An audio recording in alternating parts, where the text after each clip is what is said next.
Hello, everyone, and welcome to my first Thursday musings in September.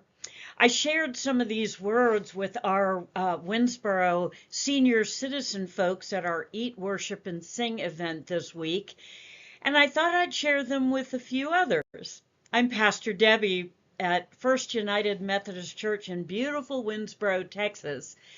And I would bet that most of you all have had situations in your life that made things complicated.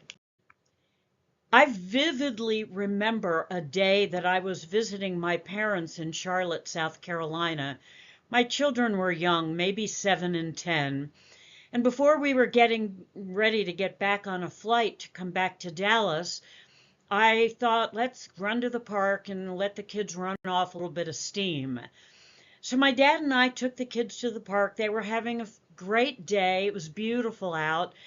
And my dad drifted away, and I noticed that he was leaning against the car door, not engaged with us.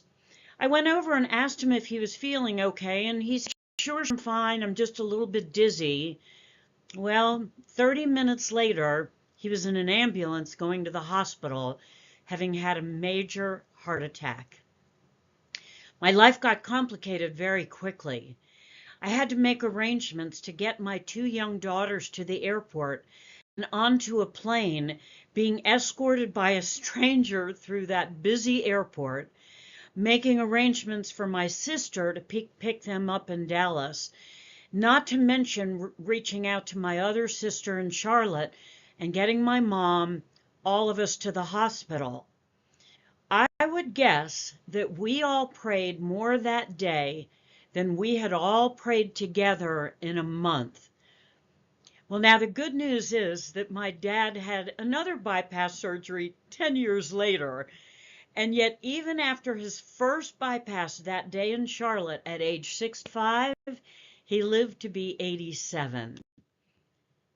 But sometimes things don't work out like that. Sometimes God has other plans. Sometimes things happen in our lives that just don't make any sense at all. And we're left with so many questions. Why did God allow my child to get cancer? Why did my husband have to die so young? Why must there be tension in our family? Why must I experience terrible pain? Sometimes life is complicated, and I would bet the details of your life complications are much different from the person's complications in the neighboring homes next to you. And yet we all share that common thing, don't we?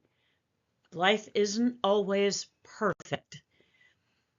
Sometimes worry, fear, confusion, and doubt creep into our lives when things happen. But as Christians, we always have hope. And that hope is found in a hope chest called the Bible. So I want to look at 5 scriptures in the Bible today that I hope you'll remember and go to when life does get complicated. Usually when life doesn't make sense, it's because we're taken off guard or surprised. We're not prepared with a response. But our response is what matters. And usually we don't immediately understand our circumstances, so we have a tendency to panic. But Proverbs gives us some really great advice. Trust in the Lord with all your heart and do not lean on your own understanding. In all your ways acknowledge God, and he will make your path straight. We should not rely on our own understanding when an emergency comes, because our understanding is limited. It's incomplete. It's imperfect. We don't get to see things from God's perspective. We don't get to see God's plans and purposes for the circumstances we're in. And that's why in all things, we must simply trust that God does have a plan and purpose for everything we encounter. And when we acknowledge that he is with us in the good times and in the bad times, he will see us through. We talked about Joseph this Sunday in church, and please, if you don't have a church home, come join us. We'd love to have you. Joseph was a real life example of a man who understood Proverbs, and in difficult times, he had a few. Joseph's brother were jealous of him, and they dropped him into a pit because they were so jealous they hoped that he would just die there. But that isn't exactly what happened. Joseph was rescued from the pit by Egyptian travelers, who then sold him into slavery in Egypt, far away from his homeland. Then it got worse because his master's wife made false accusations about him, and he was unjustly imprisoned. But Joseph became invaluable to the Egyptian leaders. He even invented a grain storage system during the good harvest. So when a famine hit the land, all the surrounding towns and countries went to Egypt for help and for food.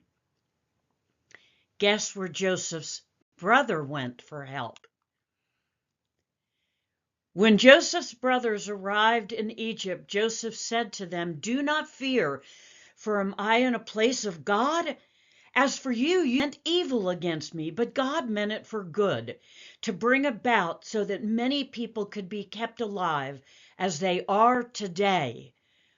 The scripture says over and over again how much trust Joseph had in God's presence with him.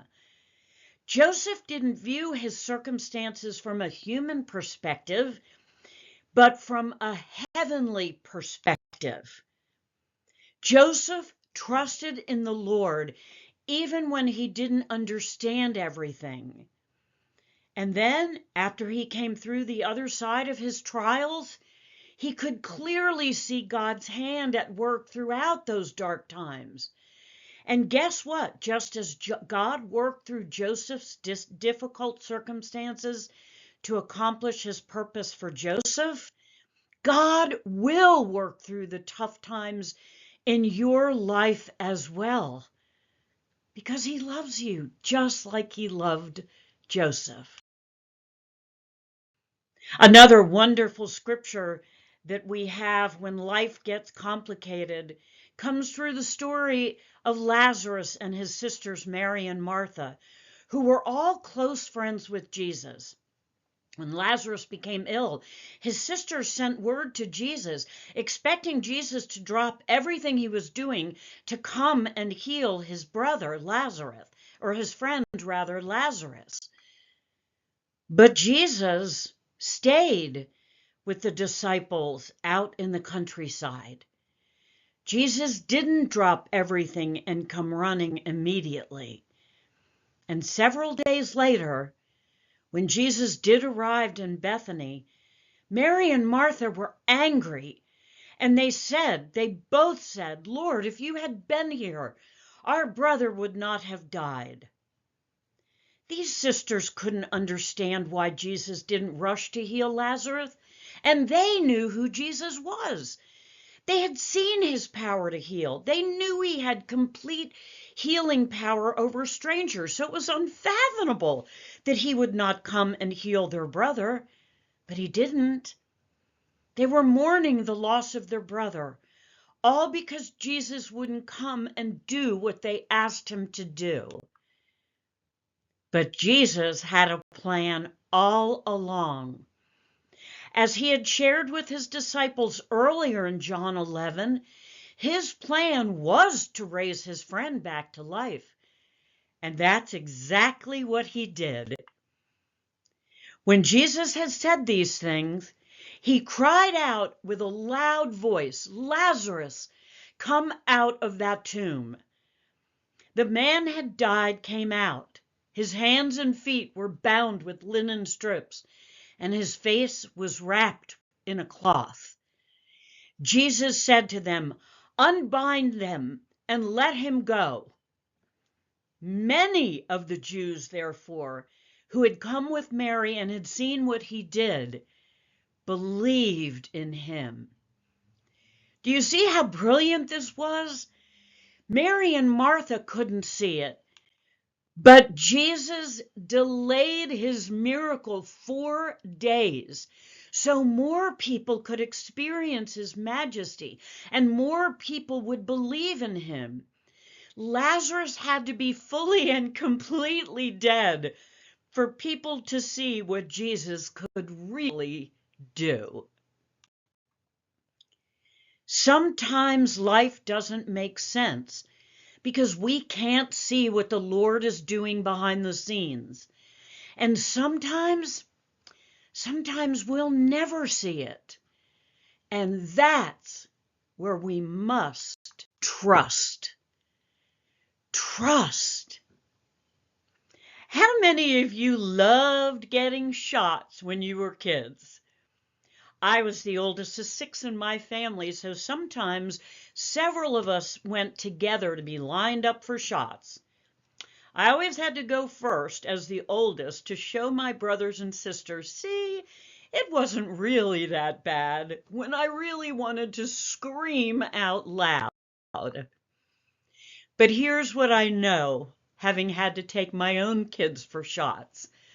Moms don't want to cause anxiety or pain for their kids either. But we take our kids for shots because we love them. And we know that the temporary discomfort they will feel has a purpose. And that long after their pain is gone, our children will be reaping the benefits. Folks, whenever life doesn't make sense, we must remember God always will find purpose behind the pain. So we must trust in the Lord and don't rely on our own understanding. I do want to talk about fear for a moment. It's a very similar to the emotion of panic that I mentioned earlier. Because whenever life doesn't make sense, we're prone to fear, just like the disciples on the boat felt fear when a terrible storm came up on the Sea of Galilee for them. And a great windstorm arose, and the waves were breaking into the boat so that the boat was already filling. But he was in the stern, asleep on a cushion. And they woke Jesus and said to him, "Teacher, do you not care that we are perishing?" And Jesus turned around when he awoke and rebuked the wind and the sea and said to the sea, "Peace, be still." And the wind ceased, and there was a great calm. He said to the disciples, "Why are you so afraid? Have you still no faith?" The root of their cause was fear. It was a lack of faith. They knew who Jesus was. They had seen him also do miracles and do incredible things. But they obviously weren't remembering the proverb scripture. It was a lack of trust in the Lord. You see, faith and fear are polar opposites. What usually happens when fear increases, faith decreases. It gets pushed down and out of the way. If your trust and faith in the Lord is high, your fear and worry levels will be low. But if your trust in the Lord begins to waver, your fear and worry will climb quickly. So please keep your trust high.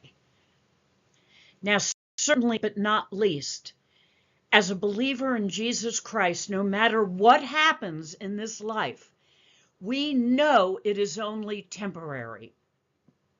In the book of Revelation, the Apostle John writes this: And I heard a loud voice from the throne saying, "Behold, the dwelling place of God is with man.